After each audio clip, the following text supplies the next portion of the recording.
You know, when I come into that pitch, that stadium, and, you know, we got the best fan in the world, you know, even when sometimes you have a bad day, they're always like pushing you. And it's just the connection with me and the fan in Old Trafford was just amazing. I feel really invincible when I was playing in Old Trafford.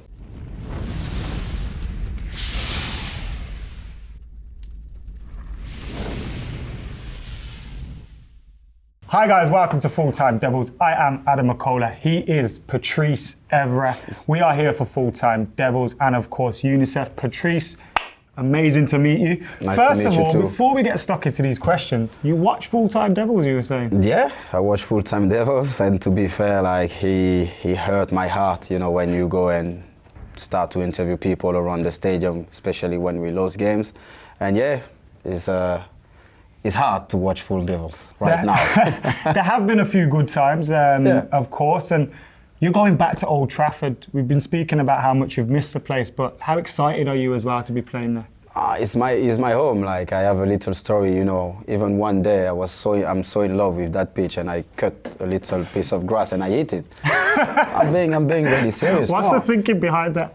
It's just the love, like, you know, when I come into that pitch, that stadium, and, you know, we got the best fan in the world, you know, even when sometimes you have a bad day, they're always like pushing you, and it's just the connection with me and the fan in Old Trafford was just amazing. I feel really invincible when I was playing in Old Trafford. Because I seen you at the testimonial and I was on the other side of the tunnel, but you spent a lot of time going to the fans. You didn't want to leave the pitch? No, I didn't want to leave. Like I say, it was like a happy moment because for Michael Carrick testimonial, but I was sad because I was like, it should be me. I always say, like, I wanted to finish all my career in Manchester, and even after the game I spent time in the car park, you know, when they're all waiting, because this is United. I always play for the fan. I will tell you a quick story about that, like, to tell you how the fan are important for Sir Alex Ferguson, and he gave us like that culture. We were in the pre-season tour in America. We were really tired, a really heavy session. So everyone was waiting, and we got these things, like one player don't sign, everyone have to follow and not sign it. Yeah. So he went the first player, and we all went inside.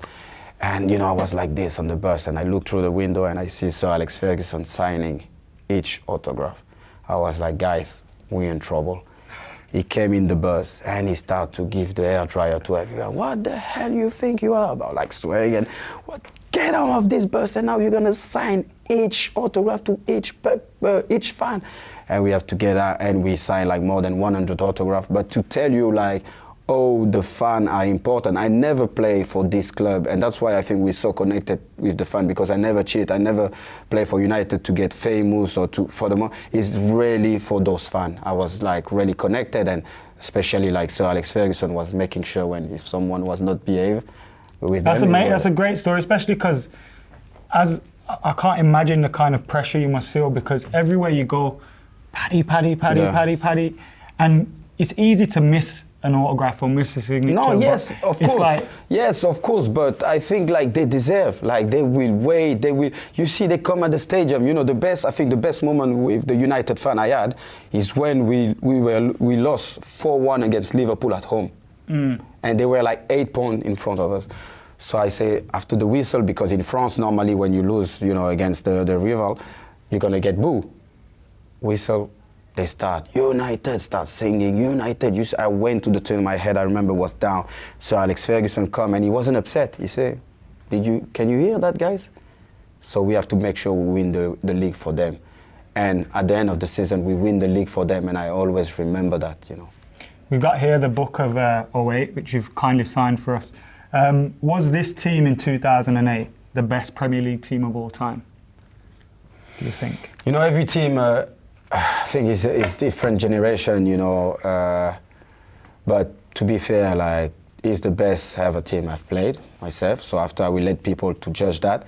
But I remember when I was going back to the French national team, like Patrice Evra, Thierry Henry, you know, McKola, they were like, guys, are you taking things? Or because they couldn't believe the way or aggressive, like, but to be fair, like the team, I saw things in the training and I was like, wow, we were like just like invincible.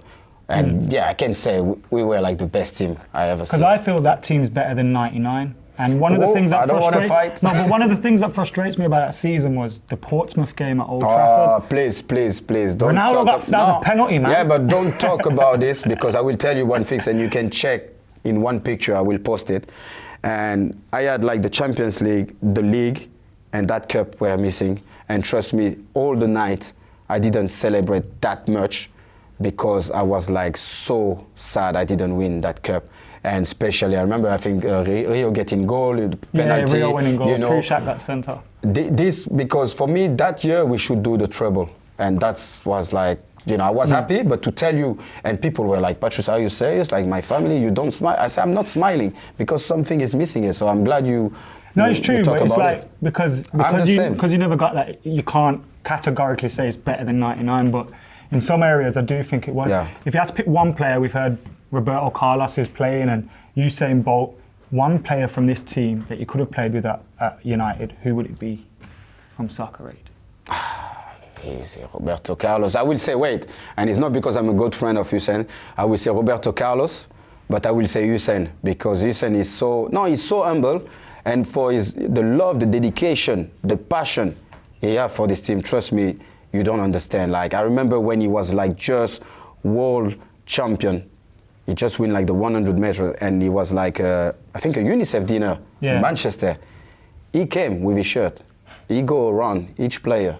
It was like 3 tables to have an autograph. He didn't ask to someone to do it, to tell you, and he was like so happy. So trust me, like I will put both. I will put Usain, no because he's not a good player, but for his passion. And I think when you play for a team like United, you need to love the badge. Who starts at left back, Roberto Carlos or Patrice Evra? It's a good question. I'll be honest with you, like he will decide. I've got so much respect for Roberto Carlos. Amazing but to player. be honest, I will love him to play like left back and me just left winger.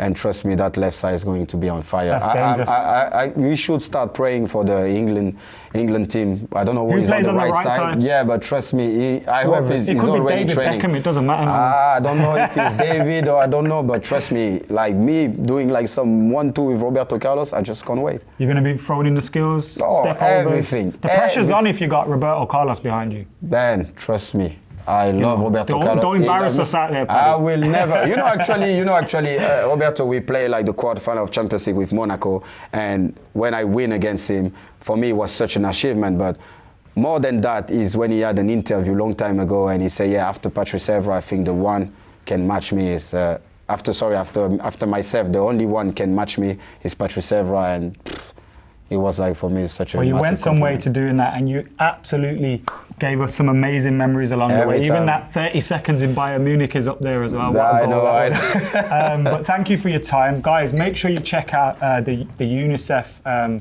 game at Old Trafford and Soccer Aid, of course. It's on ITV, and we'll leave the details for you to donate below. So make sure you're doing that. Thank you to Patrice Evra for joining us. Thank you to subscribing as well. Yeah, no. That's a nice little co-sign there. United forever. And hopefully we'll have you back on soon.